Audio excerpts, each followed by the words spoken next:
Thank you. And we're just reaching the topical resolutions now. We have 3 to take. And just before we do, can we play a short video in relation to the first topical resolution? Rohingya.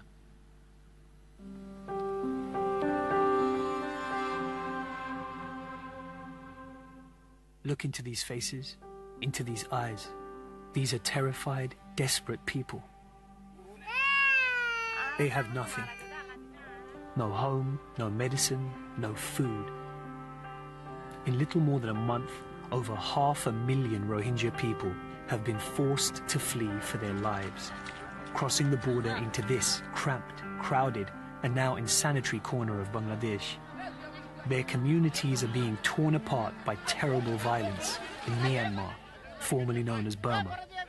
It's a humanitarian crisis on a catastrophic scale, created with bewildering speed. Imagine what it would be like to face fear on this scale. Your home's burning, your relatives and friends killed. All you can do is run, but if you survive this ordeal, what happens next? How do you go on surviving? These traumatized people need help now, urgently, and we can give them that help. The flight of these Rohingya is the largest mass refugee movement in the region in decades. They have escaped the burning of their villages, only to face pitilessly dreadful conditions here. Many of those arriving in Bangladesh are women and children. It's estimated more than 300,000 people don't even have shelter. Over 250,000 have no clean water. Many people need urgent medical attention, but there are no large hospitals nearby. The risk of disease and infection is alarming. This is why the Disasters Emergency Committee, or DEC, and its 13-member charities need our help immediately. You can donate online at dec.org.uk by calling 0370 60 60 610, by texting CRISIS to 70 000 to give £5, or by sending a cheque to this address. £30 can provide emergency shelter for one family. £50 can provide 10 families with hygiene essentials. £100 can provide food for 2 families for a month. One of those who fled wrote a letter to the world. "We are so hungry," he said. "We have no shelter, medicine, clothes, food. Our babies are going to die. This is why we need your donations, now." There is no time to lose. These desperate people urgently need your help. Thank you.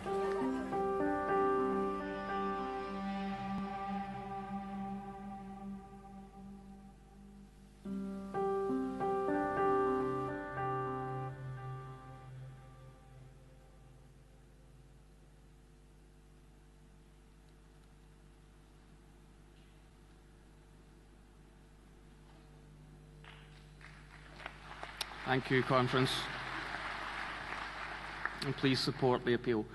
On the topical resolution, it will be proposed by Alasdair Allan MSP and seconded by Bill Mills. And of course, Alasdair Allan is the Minister for International Development in the Scottish Government. Welcome, Alasdair. Well, thank you, Convener, and of course that film speaks for itself. But before I attempt to try to speak about it and about the issues in it, can I ask Conference to give a particularly warm welcome to a particularly important and special visitor we have at this year's conference, and that is Gonzalo Vargas Llosa, who is the United Nations High Commissioner for Refugees.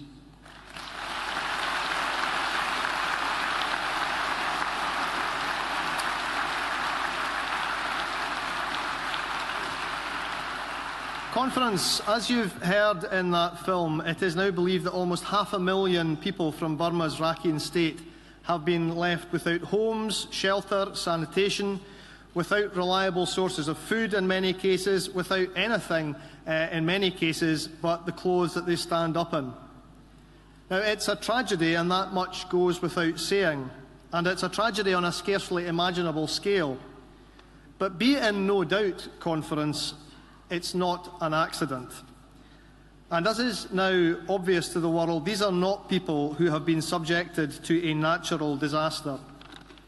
These are people whose villages have been destroyed and who have had to flee for their families' lives. Now, the Scottish Government has sought to help in what modest ways we can.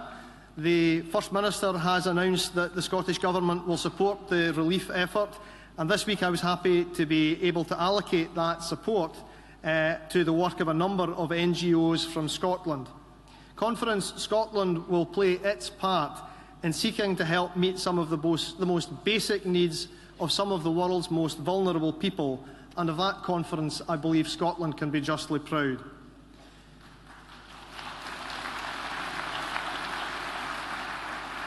But Scotland has a duty to speak up too, along with the rest of the world. A duty to call out what we are all witnessing for what it is, and we are not afraid to do that either.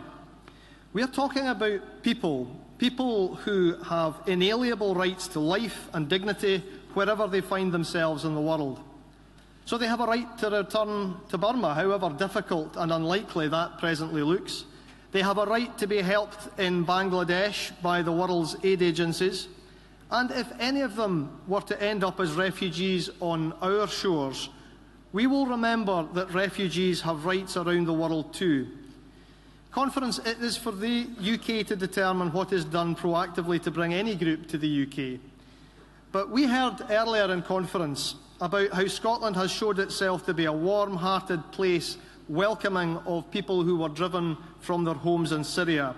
Conference, I believe that Scotland would show itself to be equally warm-hearted, equally respectful to anyone from Burma who arrived on our shores.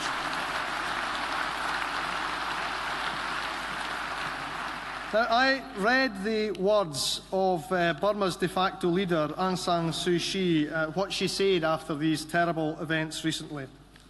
Now, many of us in this hall will, I know, have respected and supported her in her many years of campaigning to move Burma away from arbitrary military rule.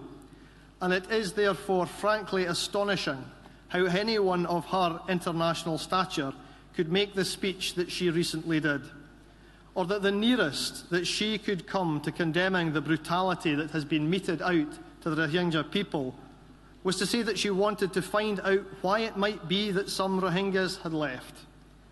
If the government of Burma are stuck for an answer to that, they need only ask the UN Secretary-General, because when he was asked if he thought what had happened to the Rohingya people represented ethnic cleansing, he said, "It's difficult to think of a better word for it." Conference, I don't have a better word for it, so support the resolution.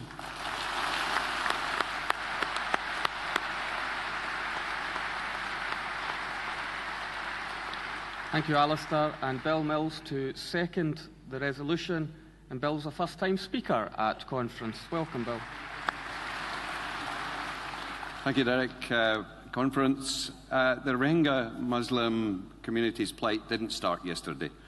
Having been deprived of citizenship under the 1982 citizenship law, members of that minority are prohibited from taking part in civil and political life. Banned from voting and holding office in Myanmar, to making matters worse, they live under dire economic circumstances that affect all aspects of everyday life. To be clear, what is happening in Myanmar represents a clear violation of Article 2 of the Universal Declaration of Human Rights. It stipulates that the national government must protect and respect the human rights of everyone, regardless of their race, colour, sex, language, religious conviction, opinions and origins. An estimated 2,000 Rohingya are arriving in Bangladesh every day. Aid agencies have warned of a malnutrition crisis, with over 281,000 people in Bangladesh in need of food, including 145,000 children under 5, with over 50,000 pregnant and breastfeeding women. Cholera is a risk, amid fears of disease spreading in the rain-drenched camps, where aid workers are trying to install sanitation systems and begin a vaccination campaign with over 900,000 doses of cholera vaccine being delivered this week. Aung San Suu Kyi's silence is inexcusable. Her refusal to condemn or even fully acknowledge the state-sponsored repression of her fellow countrymen and women, not to mention the violence meted out to them by Buddhist extremists, makes her part of the problem, not the solution.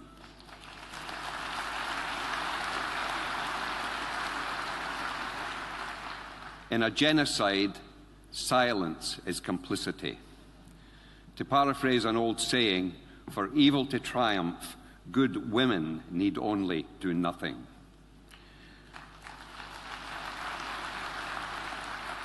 Conference, the Rohingya people may be voiceless. We certainly aren't. Support the resolution. Thank you. Thank you. There are no cards in against. Can I ask, is the resolution passed by acclaim? That's it.